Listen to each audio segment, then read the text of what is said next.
자, 오늘 추수감사주일, 이 추수감사주일 하면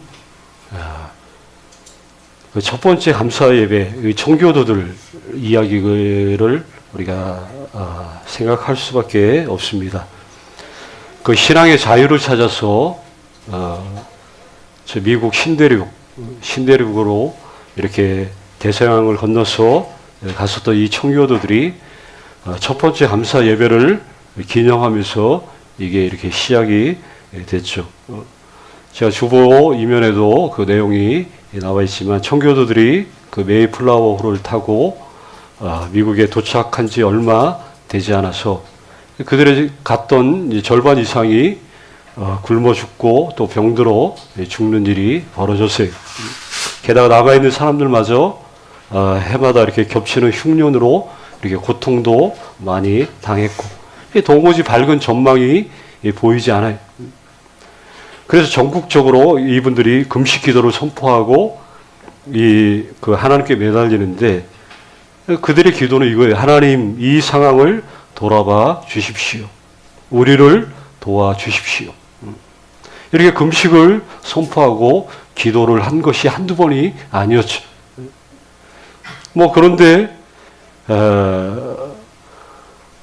이렇게 그래도 고비고비를 잘 넘겼지만 또 한 번 어려운 그런 형편에 놓이자 또 이분들이 다시 기도를 해야 된다라고 이제 생각들이 들었던 거죠.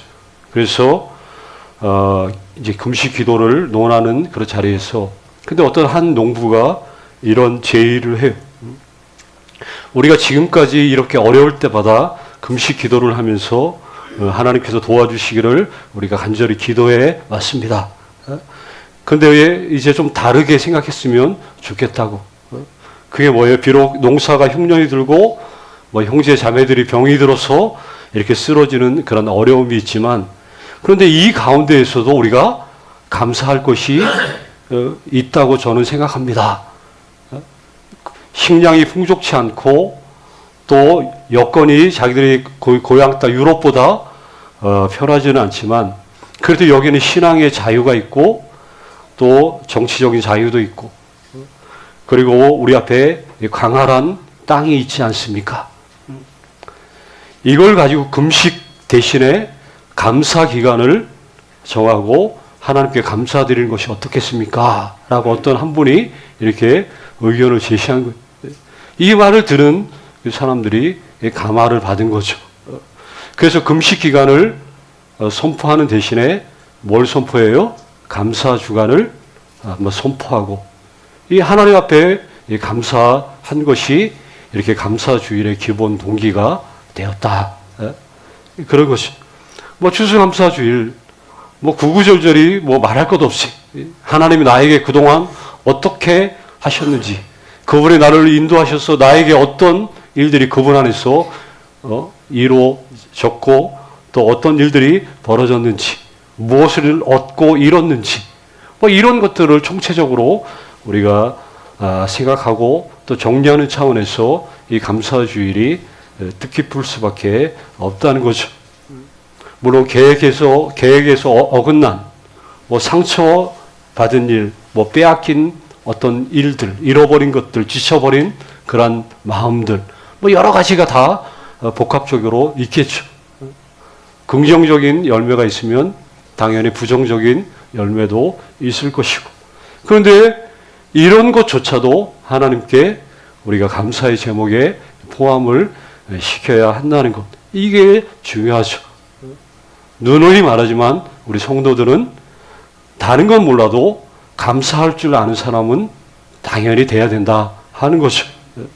작은 은혜와 작은 복도 그냥 당연한 것으로 우리 찬양처럼 당연한 것 아니라 그분의 은혜였다는 것을 생각하면서 감사할 수 있는 사람 이게 우리들의 삶이에요. 그래서 감사는 참 감사하는 사람들을 보면 감사가 많을수록 행복한 모습을 보여요. 감사하면서 우거지상하고 감사하면서 비관적이고 감사한다고 하면서 이렇게 역행적인 모습을 보이는 분들은 그 드물죠. 성경에도 계속해서 감사하라 이런 말이 얼마나 많으죠. 우리 유명한 그 범사에 데살로니가 그 말씀에 범사에 감사하라. 이것이 그리스도 예수 안에서 너희를 향하신 하나님의 뜻이다 라고도 말하죠. 오늘 말씀도 이 감사, 하나님의 선하심과 그 인자하심이 영원 무궁하기 때문에 감사하라고 이렇게 선언을 하는데, 이 성경, 이 136편을 우리가 학자들은 다윗이 썼다고 이야기를 많이 합니다. 이 다윗, 성경에 수많은 인물들이 있지만 그 중에 단연코 최고의 감사의 인물을 만약 꼽는다면 아마 다윗을 당연히 꼽을 수 있죠. 왕이 되기까지 그 10년이 넘는 도망자의 그런 삶을 살았을 때에도 주변 나라로 피신하면서 자기 목숨 부지하기에 바빴던 이런 일들도 겪었고, 근데 왕이 돼서도 계속 자기 아들의 반역도 있고 별 일들 많이 겪었지만, 그럼에도 불구하고 다윗을 딱 보면 언제나 하나님을 의지하고 또 기도와 감사의 삶을 살았던 것을 우리가 알 수 있죠. 왕이 된 안정된 자리에서도 이거를 잊지 않았던 사람이 그거예요. 그가 썼던 또 다른 시편 116편을 보면 이래, 여호와께서 내게 주신 모든 은혜를 무엇으로 보답할꼬, 나의 소원을 여호와께 갚으리로다. 사람들이 보통 고난의 때에 불평하고 또 형통할 때는 이상하게 겸손하지 못하고 교만해요. 이게 참 병행되죠. 근데 다윗은 형통할 때에도 모든 일을 이루신 분이 하나님이라는 것을 고백하면서 살았던 삶이, 물론 중간에 큰 실수도 물론 당연히 있었죠. 그러나 총체적인 그의 삶을 봤을 때 이렇던 삶이다 하는 거죠. 내 걸음마다 주님이 함께 하셨고 언제나 함께 하실 것을 이미 약속하신 그 약속을 굳게 붙잡고 우리는 함께 하시는 주님으로 인해서 계속 가장 복된 사람들이다 하는 것을 다시 한번 기억하면서 우리 하나님 앞에 감사하는 것이죠. 하나님과 나와의 그 관계, 이걸 떠나서는 우리가 진정한 감사, 우리가 어떻게 찾을 수 있겠냐 하는 것이죠.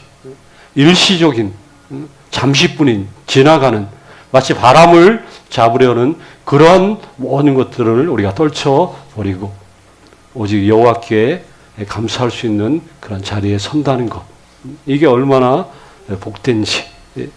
그래서 어렵더라도 힘들더라도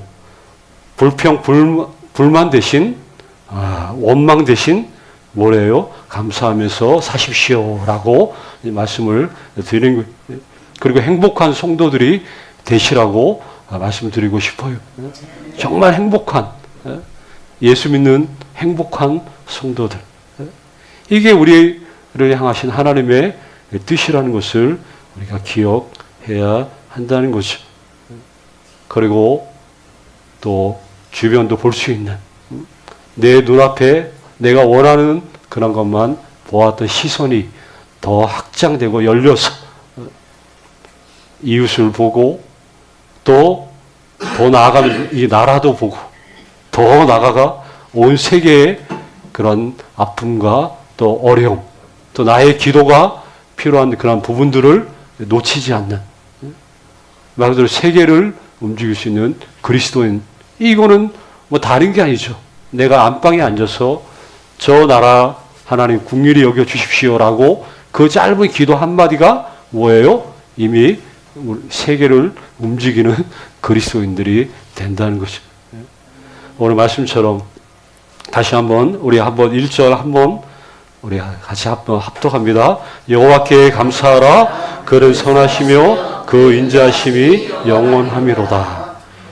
이 뜻을 기억하며 이 은혜가 평생 가득하시기를 주 예수 그리스도의 이름으로 간절히 축원합니다.